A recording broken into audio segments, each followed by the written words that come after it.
ഈ ഒരു തകരാറൊന്നും എന്റെ ചേച്ചിക്ക് വീട്ടിൽ നിൽക്കുമ്പോ ഉണ്ടായിരുന്നില്ലല്ലോ.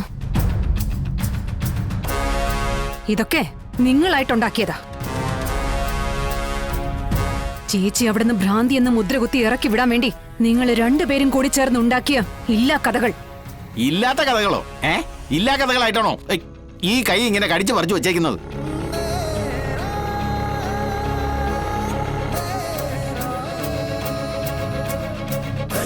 ദേ കണ്ടില്ലേ, അവളുടെ 5 വിരലും ഇവിടെ പതിഞ്ഞ് രക്തം ചത്ത് കിടക്കുന്നത്. മാന്യതാ. നിങ്ങൾ ദേഹോപദ്രവം ഏൽപ്പിച്ചപ്പോ ചേച്ചിക്ക് കൈയും കെട്ടി നോക്കി നിൽക്കാനാവില്ലല്ലോ.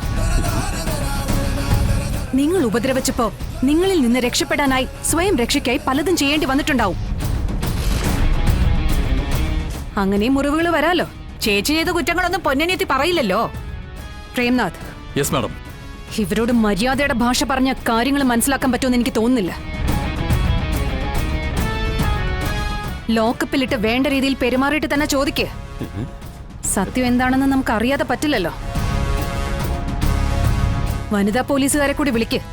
എന്നിട്ട് ഇവരെ പൊക്കിക്കൊണ്ടുപോയി നല്ല ഇടിയങ്ങ് വെച്ചു കൊടുക്കാൻ പറ. ദേ ഇയാൾക്കും കൊടുക്കുന്ന 4 ചിടി. അങ്ങനെ നല്ല രീതിയിൽ ഇവിടെ നിന്ന് ഇറങ്ങി പോണ്ട.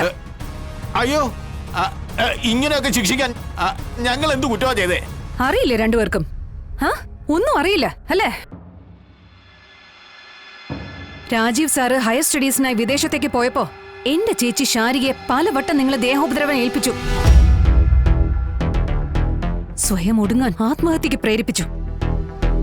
പിന്നെ ചെയ്യാവുന്ന പീഡനങ്ങൾ മുഴുവൻ ചെയ്തു. ഒടുവിൽ ഭ്രാന്തിയാക്കി സെല്ലിനകത്ത് അടയ്ക്കാനും നോക്കി. അതിന് ഞാൻ തന്നെയാ സാക്ഷി. Cruelty by husband or relatives of husband. അതായത് ഇന്ത്യൻ ശിക്ഷാ നിയമത്തിലെ 498A വകുപ്പ്. ഈ വകുപ്പ് പ്രകാരം പറയുന്നത് എന്താണെന്ന് വെച്ചാ, ഭർത്താവോ അല്ലെങ്കിൽ ഭർത്താവിന്റെ ബന്ധുക്കളോ ഒരു സ്ത്രീയെ ക്രൂരതയ്ക്ക് വിധേയയാക്കുകയാണെങ്കിൽ 3 വർഷത്തോളം വരുന്ന തടവ് ശിക്ഷയോ പിഴയോ ലഭിക്കാവുന്ന കുറ്റമാണത്. അകത്ത് പോയി കിടക്കണോ ആങ്ങളയ്ക്കും പെങ്ങൾക്കും? ദേ എന്റെ ചേച്ചിയുടെ ഒരൊറ്റ ഒപ്പ് മതി, രണ്ടും അകത്ത് പോയി കിടന്നും ഒഴിയെണ്ണും.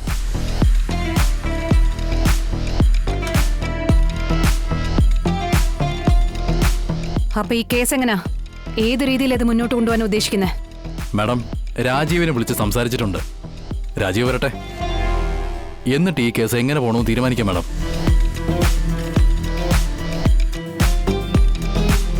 ആയ കാലത്ത് രാമനാമവും ജപിച്ച് പേരക്കുട്ടികളെയും കളിപ്പിച്ച് പ്രാർത്ഥനയും വഴിപാടുമായി കഴിയേണ്ടതിന് പകരം കാലം മറന്നുകൊണ്ടിരിക്കുന്ന അമ്മായിയമ്മ പോരുമായിട്ട് വന്നിരിക്കുന്നു. അതിനെ കൂട്ടു നിൽക്കാനൊരു പൊന്നാങ്ങളെ. ദേ ഇനി നിങ്ങളുടെ ഒരു വിരലെങ്കിലും എന്റെ ചേച്ചിയുടെ നേർക്ക് ഉയർന്നു എന്ന് ഞാൻ അറിഞ്ഞ, ഈ ശാലിനി വിഷ്ണു ആരാണെന്നും എന്റെ പൊസിഷൻ എന്താണെന്നും എന്നെ കൊണ്ട് എന്തൊക്കെ ചെയ്യാൻ പറ്റുമെന്ന് നിങ്ങൾ അറിയും. ശരിക്കും അറിയും.